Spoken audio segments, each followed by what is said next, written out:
धार भोजशाला में स्थित मां सरस्वती और मां वाघ देवी के मंदिर को लेकर अदालत में मामला चल रहा था। साल 2022 में इंदौर हाई कोर्ट में यह याचिका दायर की गई थी, जिसमें मांग की गई थी कि पूरे भोजशाला परिसर को हिंदू मंदिर स्थल घोषित किया जाए। अदालत में यह तर्क दिया गया कि मां वाघ देवी और मां सरस्वती की प्रतिमाएं यहां स्थापित हैं और यह स्थान ऐतिहासिक रूप से संस्कृत शिक्षा का केंद्र रहा है, इसीलिए यहाँ पूजा अर्चना का विशेष अधिकार हमें दिया जाए। यहाँ हर शुक्रवार को जिस तरह नमाज अदा की जाती है उसे अवैध घोषित किया जाए। आज राम मंदिर के बाद बहुत ही ऐतिहासिक फैसला इस देश की जुडिशरी ने दिया है और जिसमें मां सरस्वती, मां वाघ देवी का मंदिर जो धार भोजशाला में स्थित है उसका एक मामला यहाँ पे आया था। 2022 में इसकी रिट याचिका इंदौर हाई कोर्ट में दाखिल की गई थी और ये मांग की गई थी कि भोजशाला का पूरा परिसर एक हिंदू मंदिर का परिसर है। यहाँ माँ वाघ देवी की प्रतिमा स्थापित रही है, माँ सरस्वती की प्रतिमा स्थापित रही है।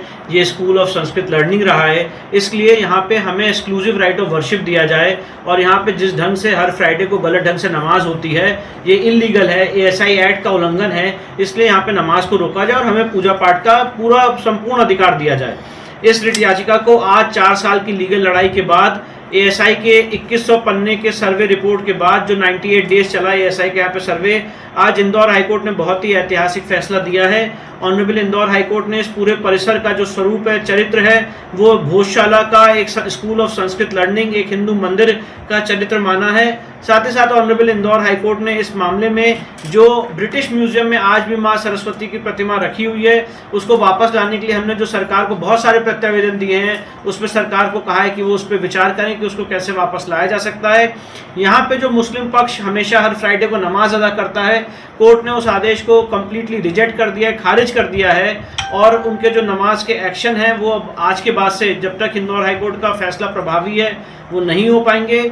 साथ ही साथ कोर्ट ने जो मुस्लिम पक्ष है उनको ये कहा है कि अगर वो मस्जिद के लिए कोई जगह चाहते हैं तो वो प्रत्यावेदन दे सकते हैं सरकार को और फिर सरकार उस प्रत्यावेदन को कंसिडर करके उनको अल्टरनेट लैंड देने पे विचार करे। 7/4/2003 का नोटिफिकेशन है आर्कियोलॉजिकल सर्वे ऑफ इंडिया का, तो उसका जो सेकेंड पार्ट है जो वहाँ पे नमाज की इजाज़त देता है उसको आज हाई कोर्ट ने कम्प्लीटली रिजेक्ट किया। पूरी तरीके से वहाँ पे पूजा होगी क्योंकि नमाज का जो आदेश है उसको हाई कोर्ट ने निरस्त कर दिया। जैन समाज की याचिका थी सलग चंद जैन की तरफ से, उसको उस याचिका को भी कोर्ट ने खारिज किया है।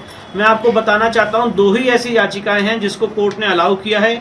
जो हमारी लीड मैटर था हिंदू फ्रंट फॉर जस्टिस का, कोर्ट ने उस याचिका को आज पूर्णतः अलाउ किया है और साथ ही साथ जो दूसरी रिट याचिका इससे कनेक्टेड थी कुलदीप तिवारी की तरफ से, कोर्ट ने उस रिट याचिका को भी पूर्णतः अलाउ किया है। बाकी जो चारों याचिकाएं थी मौलाना कमालुद्दीन की तरफ से, काजी जकीउल्लाह की तरफ से, सलग चंद जैन की तरफ से, इन सारी रिट याचिकाओं को कोर्ट ने, अंतर सिंह की तरफ से, इन सारी रिट याचिकाओं को कोर्ट ने खारिज किया है। अंतर सिंह के मामले में कोर्ट ने ये कहा क्योंकि हमने सारी रिट याचिकाएं यहाँ पे अलाउ कर दी हैं इसलिए अब उसमें कोई आदेश पारित करने की जरूरत नहीं है।